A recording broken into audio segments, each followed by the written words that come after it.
मेरे सभी सम्मानित मदरसा आधुनिकरण शिक्षक साथियों को मेरा नमस्कार। मैं पंकज मिश्रा, मदरसा आधुनिक शिक्षक। दोस्तों, जैसा कि आप जानते हैं कि मदरसा आधुनिकरण शिक्षकों की समस्या इस समय काफ़ी गंभीर विषय बना हुआ है। दोस्तों, आज मैं बोलने में थोड़ा मेरी जीभ लड़खड़ा रही है क्योंकि छाले पड़ गए हैं अंदर। तो किसी शब्द को अगर स्पष्ट रूप से न कह पाऊँ तो उसके लिए मैं आपसे क्षमा प्रार्थी हूँ भाई। उसका गलत अर्थ मत निकालना, क्योंकि दर्द भी काफ़ी है जीभ में और छाले भी निकले। इस समय थोड़ा बोलने में थोड़ी समस्या हो रही है, लेकिन चलिए, ये दर्द सह लिया जाएगा। लेकिन जो दर्द हम लोगों को मिला है सरकार की तरफ से, वो दर्द असहनीय है।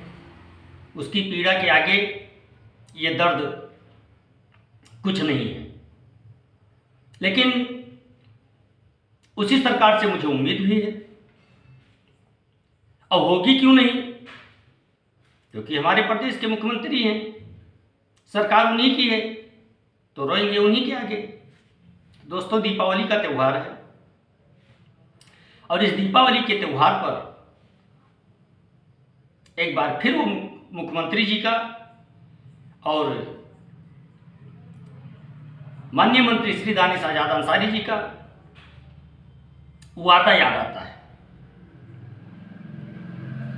लेकिन आज कुछ रात भरी खबरें जो मिली हैं वो आप सब लोगों ने देखा होगा, लेकिन एक खबर और मिली है, उसके बारे में भी हम चर्चा करेंगे। इन दोनों के बारे में चर्चा करेंगे। उससे पहले मैं आपको बता दूं कि मैंने जब कल परसों वीडियो दोनों दिन बनाया और उसमें ये बताया कि कुछ नया होने वाला है, मैं से टॉकिंग हमारी हुई है, कुछ लोगों ने मेरा मजाक उड़ाया और जो मन में आया वो कहा। उसके बाद मैं कुछ लोगों के कमेंट का जवाब देना चाहूँगा। हालांकि मैं राजनीति से थोड़ा दूर रहता हूँ, लेकिन उन्होंने कुछ राजनीतिक बातें की है तो मैं उनको बताना चाहता हूँ। उन्होंने जिक्र किया है बरेली, संभल, फतेहपुर। इन 3 मसलों पर उनको हमारे कमेंट का इंतजार है। आप लोग अगर हमारा वीडियो देखे होंगे तो उसमें कमेंट करने वाले का नाम भी आप लोग जान गए होंगे। लेकिन लास्ट में उन्होंने कहा कि जो तनख्वाह पा रहे हैं उनसे हमारा क्या लेना देना। लेकिन उसके लास्ट में फिर उन्होंने कहा कि गलत को गलत कहना चाहिए। मेरे दोस्त, मैंने दोपहर में एक वीडियो डाला था। उस वीडियो में एक वीडियो था जो मौलाना साहब पढ़ा रहे थे, जो हिंदुओं को शैतान बता रहे थे, अल्लाह को न मानने वाले को शैतान बता रहे थे, काफिर बता रहे थे। उनकी सोच के ऊपर मैंने उस वीडियो को बनाया था और कमेंट में इतना सन्नाटा छा गया, इससे ये मुझे थोड़ा दुख हुआ कि गलती करने वालों को भी छिपाने का प्रयास किया जा रहा है। ये दुर्भाग्यपूर्ण है। यहीं पे प्रश्न चिन्ह लगता है। किसी एक ने जवाब नहीं दिया, बाकी उसके उलट में मुझसे सवाल पूछ लिया गया कि बरेली, संभल, फतेहपुर का टिप्पणी पर आपका मुझे इंतजार है। तो मैं उसका टिप्पणी करता हूं उस पर कि जो आग खाएगा अंगार निकालेगा, जो सरकारी संपत्तियों का नुकसान पहुंचाएगा भरपाई होगी, धर्म के आड़ में जो उन्माद फैलाएगा उसका पिछवाड़ा सूझेगा, धर्म की आड़ में आतंकवाद फैलाएगा उसके ऊपर सरकार एक्शन लेगी, धर्म की आड़ में दूसरे के संपत्ति का जो नुकसान पहुंचाएगा उसको भुगतना पड़ेगा। ये आपके बरेली, फतेहपुर और संभल का जवाब है। बाकी ये कोई हमारा टॉपिक नहीं था जो 4-5 मिनट इसमें गंवा दिए केवल आपके कमेंट की वजह से। अगर उस मौलाना के कुकृत्य पर अगर आपने जवाब दिया होता तो मैं समझता कि आप गलत को गलत कहने की क्षमता आपके अंदर है, आप अपने कुरान और हदीस के ऊपर चलते हैं। लेकिन इससे यह प्रतीत हो रहा है कि आप केवल दिखावे के मुसलमान हैं, कहने के मुसलमान हैं, उन्माद फैलाने के मुसलमान हैं, बाकी आप कर्म के मुसलमान नहीं। ऐसा कहा जाता है कि ला इलाहा इल्लल्लाह मुहम्मद रसूलुल्लाह, इस पर जो ईमान रखता है वो सच्चा मुसलमान होता है।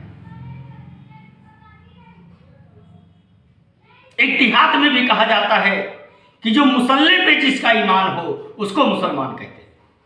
मेरे भाई, इन दोनों में से आप एक भी मुझे नहीं लगते, क्योंकि आपने गलत को गलत नहीं ठहराया। छोड़िए खैर इन सब बातों को। आपने एक कमेंट करके 6-7 मिनट हमारा जाया कर दिया। जो मेरा मेन टॉपिक था उस पर हम बात नहीं कर रहे। दोस्तों, हम आते हैं आज अपने मेन टॉपिक पर। जब कोई ऐसा कमेंट करता है दोस्तों तो आग लग जाती है, लेकिन चलिए कोई बात नहीं, उनको उनकी मानसिकता उनको मुबारक हो। आज आप लोगों ने देखा कि माननीय मंत्री श्री दानिश आजाद अंसारी साहब ने बुनकरों को लेकर के, मदरसा शिक्षा को लेकर के, मदरसा आधुनिकीकरण शिक्षक को लेकर के आज मुख्यमंत्री जी से एक सुखद मुलाकात की है। और यह मुलाकात इस अवसर पर बहुत कुछ मायने रखता है मेरे भाई। और यह मुलाकात सकारात्मक है, भावनात्मक तो नहीं कहा जा सकता,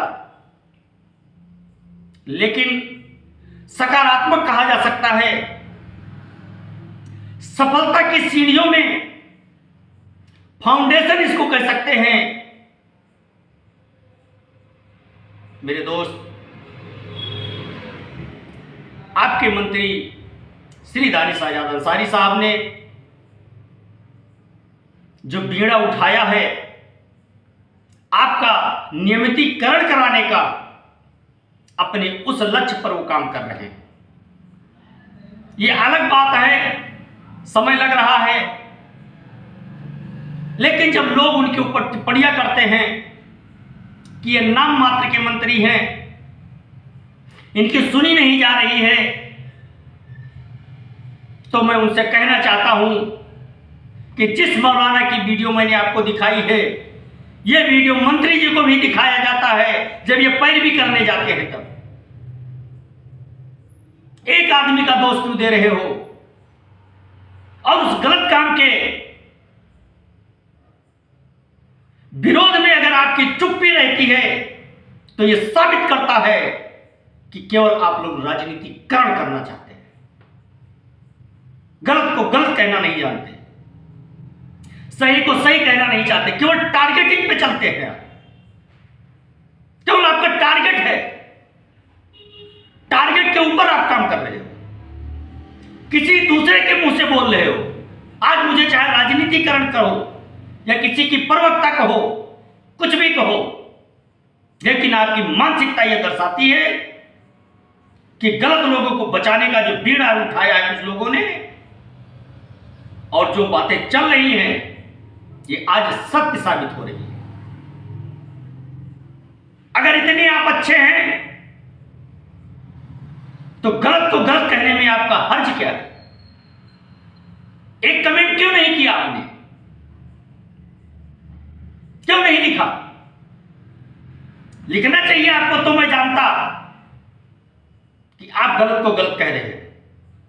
क्या दानिश आजाद अंसारी साहब को टारगेट करने से आपके मामले हल हो जाएंगे? आपके कमेंट भी दानिश आजाद अंसारी साहब को दिखाया जाता है। ग्रुपों पर जो चल रहा है व्हाट्सएप का खेल, वो भी मंत्री जी के असिस्टेंट देखते हैं, क्योंकि वो भी ग्रुप में शामिल होते हैं। कई बार बताया गया है इस चीज को, लेकिन ये वही लोग कमेंट करते हैं, नकारात्मक कमेंट वो करते हैं जिनके अंदर नकारात्मकता भरी है। उस मौलाना के पढ़ाए वाले लोग हैं ये। जिस तरह से मौलाना पढ़ा रहे थे, उस तरह की संगत से ही निकल करके बाहर आए हैं। मेरे दोस्त, समय है, अगर अपने साथ साथ किसी और का भला चाहते हो तो गलत को गलत कहना सीखो। राजनीतिकरण के चक्कर में मत पड़ो, नहीं सारा जीवन बर्बाद हो जाता है राजनीति में। लास्ट में हासिल कुछ नहीं होता है, हासिल यही होता है कि तुम उधर से मुंह फेर के चले जाओगे, हम इधर से मुंह फेर के चले जाएंगे, दोनों लोग आमने सामने पड़ेंगे, मुंह इधर होगा, एक का मुंह इधर होगा, दोनों दुआ सलाम छूट जाता है। ऐसे लोगों का साथ मत दो मेरे भाई। आप स्वतंत्र हैं, इसका मतलब यह नहीं है कि कुछ भी कोई करेगा और उसका जात के आधार पर उसका समर्थन करोगे, यह गलत है। और आज तक अगर सफलता नहीं मिल पाई है मदरसा आधुनिकरण शिक्षकों को, तो ऐसे मौलानाओं की वजह से नहीं मिल पाई है। ऐसे कुछ मौलाना के समर्थकों के वजह से नहीं मिल पाई है, राजनीतिक संरक्षण की वजह से नहीं मिल पाई है। और ऐसे रहेगा तो दानिश आजाद अंसारी साहब को भी साइड कर दिया जाएगा मेरे भाई। उसके बाद कोई नहीं बोलने वाला, आपका कोई पक्ष रखने वाला नहीं मिलेगा। और दानिश आजाद अंसारी का साहब को कोसते कोसते थक जाओगे तुम लोग, कुछ नहीं होगा। नीयत बदलो, दिल के अंदर से कालापन बाहर निकालो। जो एजेंडा अपना सेट करता है उसको सेट करने दो, तुम अपने काम से काम रखो, उसका भुगत होगी वो होगा। तुम क्यों उसी के दलदल में फंसना चाहते हो, क्यों फंस रहे हो? मैं हमेशा से बोलता हूं, बोलता रहूंगा, जो सही है वो सही है, जो गलत है वो गलत है। अब जो कुछ भी आपको कमेंट में कहना है कहो, कोई फर्क नहीं पड़ने वाला, क्योंकि मैंने ऐसा कोई शब्द का प्रयोग नहीं किया इसमें कि जिससे किसी की भावनाएं हाथ हो। उनकी भावनाएं हाथ होंगी जो चोर होगा, जो गलत करता होगा, जो गलत कामों का साथ देता होगा, जो गलत लोगों का समर्थक होगा, उसको चोट जरूर पहुंचेगी। इसीलिए मैं ऐसी बातें बोलता हूं मेरे भाई। बाकी का आज टॉपिक